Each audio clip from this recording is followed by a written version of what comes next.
Good morning, uh, good afternoon, or good evening. Thank you for joining me. What do real estate agents do? We sit around and make videos all day? I wish. They're kind of fun. It's always fun to hear from people that's watched it, questions they have, or help they would like to have.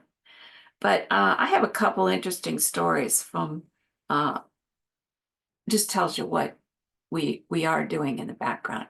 It's a very consuming job, actually. It's 7 days a week, whenever anybody's available. And there's a lot of work that's done behind the scenes, a lot of research and things like that. Um, this is stories about three things from different realtors. I'll not tell you who they were, but these were reported. Um, she was working on a sale for an HOA. Um, and you have to get reports from the HOA. Well, they didn't come through with their report till 2 days before closing.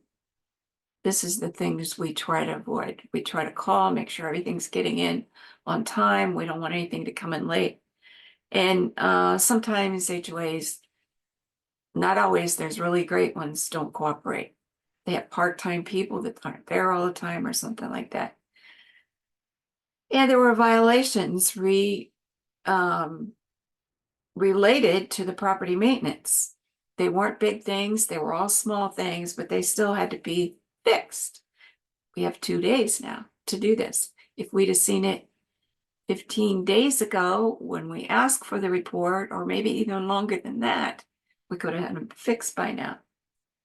The property had been a rental for a few years, so the owner wasn't in and out of the property and wasn't made aware of any of these things.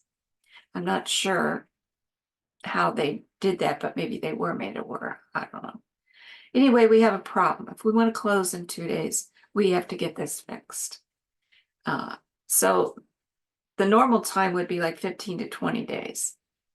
But the agent got busy, got the work, found people to get these things done, maybe even paid out of her pocket till somebody could, settle it up with her just to get the closing done, most likely to resolve the issues.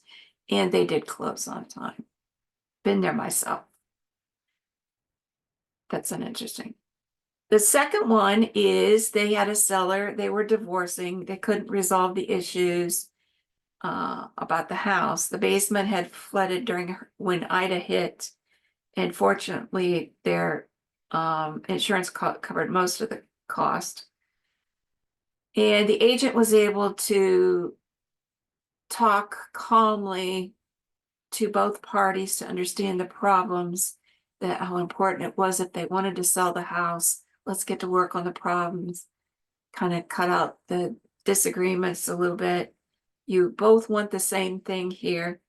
So they did. They settled on time. They worked on the problems. They got them settled, and it did close on time. They agreed on a sale price. Everything went great. The last one is sometimes a common thing. The appraisal came in 39 thousandths under the agreed sale price. Well, the agent knew the comps and stuff that she used was really right on and had never had any conflict over the price.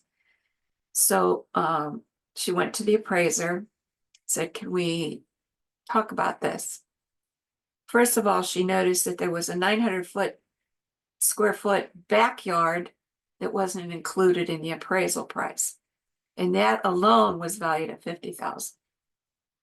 The comps were not similar at all to what the agent used. The agent showed this appraiser, the comps that she used that were in the neighborhoods close to this house that were comparable to this property, and they ended up agreeing on the price at the end. These problems are more common than not. During that closing period, it's very important. We're almost daily checking in to see that everything's running along smoothly. And so we're always working. We may not seem like it, but we always are. Linda Hollington, Caldwell Banker Paradise. Let me know how we can help. Thank you for joining me. Bye.